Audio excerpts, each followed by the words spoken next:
Shalom peuple de Dieu, shalom à tout le monde. Nous vous saluons dans le nom précieux de notre Seigneur Jésus-Christ de Nazareth, le Créateur de l'univers, d'où la parole dit, au commencement était la parole, et la parole était avec Dieu, et la parole était avec Dieu. La parole aussi était Dieu, et toute chose a été créée par la parole, rien d'autre, elle, a été créée sans la parole. Bien-aimés dans le Seigneur, là, on est actuellement à la gare du Nord, avec mon frère Fall, qui est aussi un évangéliste de la parole, qui va décortiquer une révélation pour que le peuple de Dieu soit assoudi.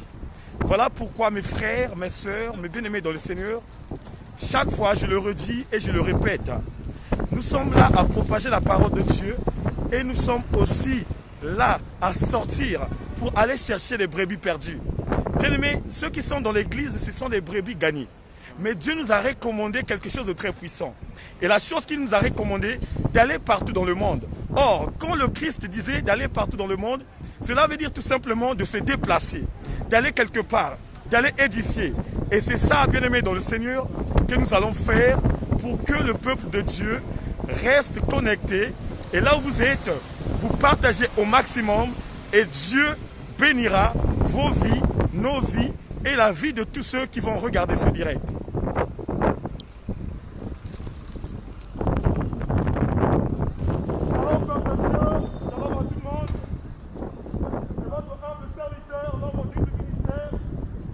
L'évangéliste Eric Nzungu.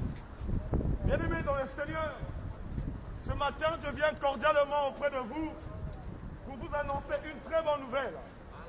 Bien-aimés, si vous avez remarqué, l'année 2020 était une année cruelle. L'année 2020 était une année qui était dure. Vous savez, le monde que nous vivons en ce moment a changé de mode de vie. Hier, nous n'avions pas les masques avec nous.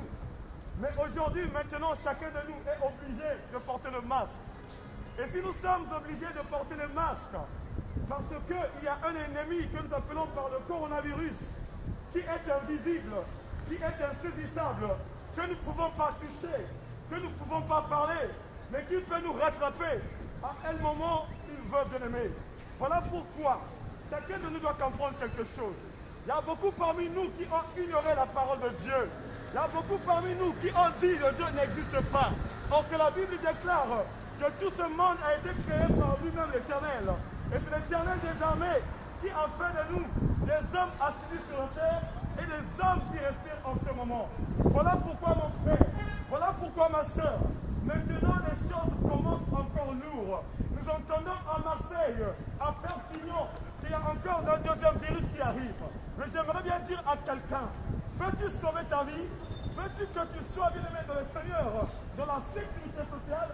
Frères et sœurs, bien-aimés dans le Seigneur, le moment est venu où chacun de nous doit chercher la face de Dieu. Bien-aimés, on a perdu beaucoup de frères, on a perdu beaucoup de sœurs. Dans le premier confinement, frères, on a perdu de la famille. Dans le premier confinement, on a perdu les femmes. Tu n'étais pas plus meilleur que celui qui a quitté ce monde. Tu n'étais pas plus meilleur que celui qui est dans les sépulcres. Voilà pourquoi, mon frère, tu dois avoir la conscience. Et quel genre de conscience que j'interpelle chacun de nous d'accepter Christ comme Seigneur et Sauveur. Oh, bien-aimé dans le Seigneur, on était ignorants hier, on était ignorants avant-hier, mais aujourd'hui, bien-aimé, ouvrons les yeux, ouvrons les yeux. La Bible dit, l'homme n'est pas maître de son souffle pour pouvoir le retenir. Et dans ce combat, il n'y a pas de délivrance. Mon frère, ma soeur, quand la mort arrive, même si ton père est président, même si ton père est premier ministre, quand Dieu décide de venir ôter son souffle, il n'y a pas d'intervention surnaturelle. Il est le seul maître de temps et de circonstances. Il est le véritable Dieu. C'est lui qui donne et c'est lui qui prend. Voilà pourquoi, répentez-vous frères et sœurs, répentez-vous Paris, répentez-vous la France. Nous ne savons pas quoi comme chose qui nous attend au jour à venir. Nous ne savons pas, bien aimé, tout ce qu'on va nous mettre, que ce soit le vaccin, frère, où ça va nous emmener. Mais j'aimerais bien vous dire quelque chose. Même si de ton côté, tu dis non au vaccin, même si de ton côté, tu dis non, mais tu seras obligé, quand tu mets le vaccin, tu seras obligé que tu sois vacciné. Mais quand on va te vacciner, quelle est la puissance qui va anéantir tous les ceux qui rentreraient dans le toit. Mais moi je sais quelqu'un qui peut l'anéantir. C'est Jésus-Christ de Nazareth. Voilà pourquoi j'interpelle à tout le monde. Venez en Christ. Christ est le roi des gloires. Christ est le Seigneur des seigneurs. Avec lui, nous sortons plus que vainqueurs. Avec lui, nous avons de la vivacité. Avec lui, bien-aimé, on va être dans la paisibilité, bien-aimé, des choses. C'est lui qui est le créateur et c'est lui, bien-aimé, le Seigneur qui est le sauveur. C'est le seul et l'unique qui a fait 3 jours dans le sépulcre pour qu'il puisse encore revenir à la vie. Il y a des gens qui ignorent que la Bible n'existe pas. Mais nous voyons dans le livre d'Apocalypse tout ce qui a été mentionné en ce moment parlant. Bien-aimés dans le Seigneur, c'est ça que nous vivons actuellement. Oh bien-aimés, changez vos modes de vie, changez vos comportements, demandez le pardon à Dieu et Dieu va vous accorder le pardon. Le pardon est tout simplement accordé par celui que nous appelons Jésus-Christ de Nazareth. La France, réponds-toi à la France. Paris, réponds-toi à Paris. Car ce qui nous attend au jour à venir, chacun de nous ne sait pas. Oh bien-aimé, tu peux avoir la bonne santé, mais ça ne te garantit rien. Mais quand tu as Jésus-Christ, tu as la vie, frère. Répondez-vous, mes frères. Cherchez la face de Dieu. Nous ne sommes pas meilleurs que ceux qui ont perdu la vie. Nous ne sommes pas meilleurs que ceux qui sont dans les hôpitaux. Mais si tu vis, frère, ce n'est que la grâce. Oh my God, ce n'est que la grâce. Voilà pourquoi, mon frère, ma soeur, cherche la face de Dieu. Dieu t'aime beaucoup, frère. Dieu t'aime beaucoup, ma soeur. N'ignore pas, bien-aimé de le Seigneur. Dieu existe, frères et sœurs. Dieu existe, mes bien-aimés. Avec Dieu, nous sortons plus que vainqueurs. Avec Dieu, nous avons de la vivacité. Oh frères, mes sœurs, merci à tous ceux qui ont écouté cette parole. Et je passe à mon frère qui va encore vous décortiquer la parole. Que Dieu vous bénisse, que Dieu vous fasse grâce et qu'il vous accorde la miséricorde. Bonjour mesdames et messieurs. Je ne suis pas venu ici pour condamner quelqu'un ou juger qui que ce soit, mais j'aimerais tout simplement vous témoigner de l'amour de Dieu. Dieu nous dit dans sa parole que Dieu a tant aimé le monde, il a donné son Fils unique Jésus-Christ, afin que quiconque croit en lui ne périsse point, mais ait la vie éternelle. Mesdames et messieurs, j'aimerais vous rappeler combien vous avez du prix et de la valeur aux yeux de Dieu. C'est un miracle chaque jour que nous avons de nous lever. Ce n'est pas ton réveil qui t'a réveillé ce matin, ce n'est pas ta propre force qui t'a réveillé ce matin, mais c'est tout simplement la grâce de Dieu.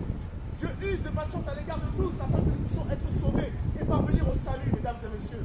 J'aimerais t'interpeller, j'aimerais t'avertir combien Dieu t'a aimé.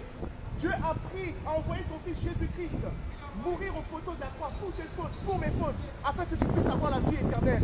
Dieu ne te juge pas, Dieu ne te condamne pas, mais il te dit, mon fils, ma fille, reviens à moi, parce que ce n'est pas de cette manière qu'il veut que tu vives.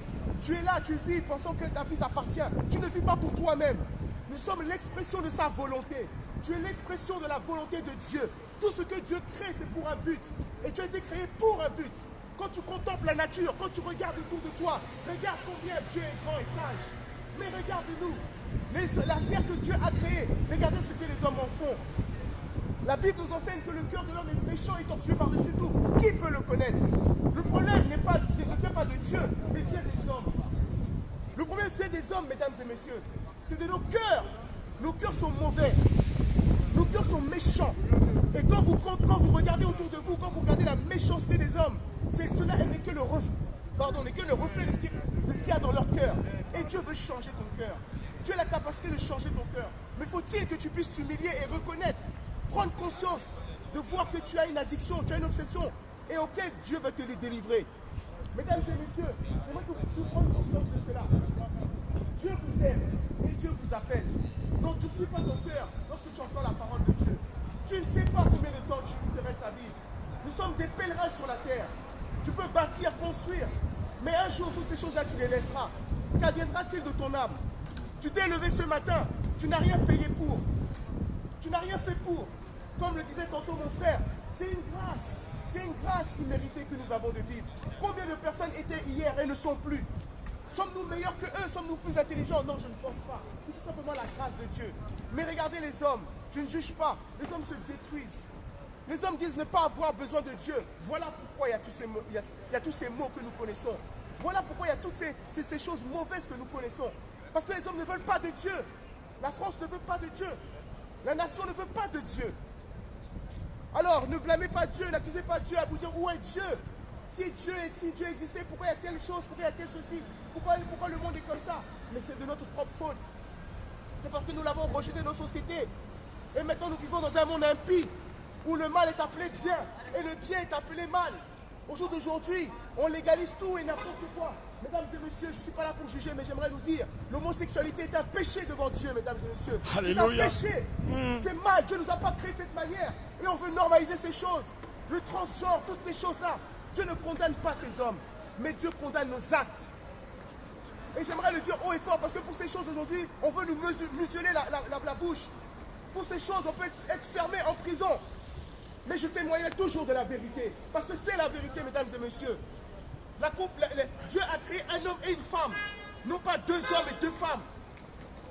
Et toutes ces choses, les hommes le savent, mais ils ne disent rien. Parce qu'à cause des menaces. Mais la vérité restera la vérité. Jésus-Christ est le chemin, la vérité. Alléluia. Mesdames et messieurs. Aucune religion peut sauver. Aucune religion peut sauver. Jésus-Christ a été mort et ressuscité au 3e jour. Il est la résurrection et la vie. Il n'y a qu'en lui nous avons la vie. Il n'y a qu'en lui nous avons l'espoir. Les temps sont mauvais, mesdames et messieurs. Les temps sont mauvais. Et nous ne sommes pas étonnés parce que lorsque nous regardons, nous lisons, nous sondons les Écritures. Tout cela annonçait, Jésus l'a dit. Il y aura des temps très difficiles. Alléluia. Mais si vous mettez votre espoir en Jésus-Christ, vous persévérez. Nous sommes aussi atteints d'une certaine manière par les différents maux qui peuvent se passer sur la terre. Mais ce qui nous permet d'être debout, mesdames et messieurs, c'est parce que nous avons mis notre foi en quelqu'un. Lorsque tu mets ta foi en toi-même, lorsque tu mets ta foi en tes parents, lorsque tu mets ta foi en un système d'ailleurs qui n'a même pas de solution à te proposer, un système qui joue avec vous, mesdames et messieurs, mais Dieu ne joue pas avec toi. Alléluia. Les hommes peuvent se jouer de toi. Alléluia. Les hommes peuvent dire oui aujourd'hui et non demain. Mais ce que Dieu dit de toi, Dieu est toujours fidèle. Alléluia. Regarde-toi. Tu ne crois peut-être même pas en Dieu. Tu insultes peut-être Dieu, mais Dieu te donne la vie. Alléluia. Dieu t'aime. Oh my God. Et Dieu t'appelle. Alléluia. Je ne veux pas te juger. Qui suis-je pour te juger? Mais j'aimerais t'exprimer tout simplement l'amour que Dieu a pour toi. Dieu veut te sauver. Dieu veut te sauver. Si tu entends cette parole, ce n'est pas un hasard. Dieu nous a suscité ce matin afin de venir parler à son peuple. Afin de dire à son peuple, répentez-vous. Alléluia. Revenez sur le chemin de la justice. Pendant qu'il est encore temps. Parce qu'il se trouve qu'un jour, tu n'auras plus le temps de revenir. Alléluia. Il se peut que la mort vienne te prendre un chemin. Qui de nous peut savoir ce qui peut arriver dans les 5 ou 10 prochaines minutes qui arrivera? Peut-être que quelqu'un peut venir ici et tirer sur tout le monde. Mais où ira ton âme? Alléluia. Où ira ton âme? Et tu regretteras cette parole, mais il sera trop tard. Combien, je le disais tantôt tout à l'heure, quand je prêchais dans le train, je disais à des gens, il y a des gens qui nous ont donné des conseils. On a mépris leurs paroles. Et après, on s'est rendu compte qu'ils avaient raison. Et on a regretté. Mais là, je te parle de la vie éternelle. Je te parle, frère. Je te parle, mon ami. Je te parle de quelque chose pour lequel tu ne peux plus faire marche arrière. Une fois que tu pars, tu ne reviens plus. C'est pour cela, c'est de ton vivant. C'est maintenant, aujourd'hui, que tu dois prendre une décision. De savoir ce que tu veux faire de ta vie. Où veux-tu aller? Où veux-tu aller? Que Dieu vous bénisse. Bien-aimés, je prends encore la parole. Nous ne sommes pas dans un match de football. Là où Paris Saint-Germain joue avec Marseille, le match est les 0-0 et pour prendre les prolongations. Et comme on est dans les prolongations, le match est toujours 0-0 et on va aller dans les tirs au but. Non, après la mort, il n'y a plus les tirs au but. Après la mort, il n'y a plus de prolongation. Le roi Salomon, l'homme le plus intellectuel du monde, qui était dans une haute dimension élevée, il avait bien dit ça. Dans le livre de Ecclésiaste 8:8, l'homme n'est pas maître de son souffle pour pouvoir le retenir. Et dans ce combat, il n'y a point de délivrance. Bien-aimés dans les Seigneurs, pour vous qui vous êtes ignorants, pour ceux qui ne comprennent pas la parole de Dieu, frère, quand tu meurs, il n'y a plus de prolongation. Tu ne vas pas oser à dire à Dieu, Seigneur, fais-moi remettre à Paris pour que je puisse marcher dans la sainteté, pour que je puisse marcher dans la pureté. Frère, le moment est venu que chacun de nous puisse se radicaliser totalement. Le moment est venu que chacun de nous puisse prendre conscience. Parce que la mort est déjà là. La mort arrive. Oh bien-aimé, là encore, il y aura encore confinement. Frère, Frère, à qui penses-toi, frères et sœurs? À qui penses-toi, mon frère? Car le moment est venu de réfléchir. Ceux qui nous ont quittés, frère, tu n'es pas plus meilleur. Ceux qui sont partis, frère, je ne suis pas meilleur. Peut-être qu'il y avait des justes qui sont dans les sépulcres. Et que moi qui est pécheur, qui est resté. Oh mes frères, c'est une grâce imméritée. J'ai reçu une grâce imméritée. Voilà pourquoi aujourd'hui, j'ai laissé ma maison, j'ai laissé mes enfants pour venir auprès de vous et de vous dire, Jésus-Christ de Nazareth, c'est le maître de temps et de circonstances. La Bible déclare, le troisième jour, il s'est ressuscité des morts. Il a versé son sang pour que la France soit assidue. Il a résisté les morts pour que la Belgique soit assidue. Oh frère, quel amour de cet Dieu, quel amour de ce Dieu véritable, qui nous a tant aimé, frère, qui a tant aimé son peuple. Voilà pourquoi, répondez-vous mes frères, avant que ce soit trop tard, répondons-nous, car la justice de Dieu est plus forte. Aujourd'hui, tu peux aller à ce numéro 10, on va te donner à manger, on va te donner à boire. Mais la justice de Dieu, il n'y a pas à boire, il n'y a pas à manger. Il n'y a que le feu ardent qui existe là-bas. Et le feu ardent va te consumer, frère. Réponds-toi et que Dieu te bénisse, que Dieu vous bénisse, qu'il vous accorde des grâces excellentes. Merci et à très bientôt. Ciao.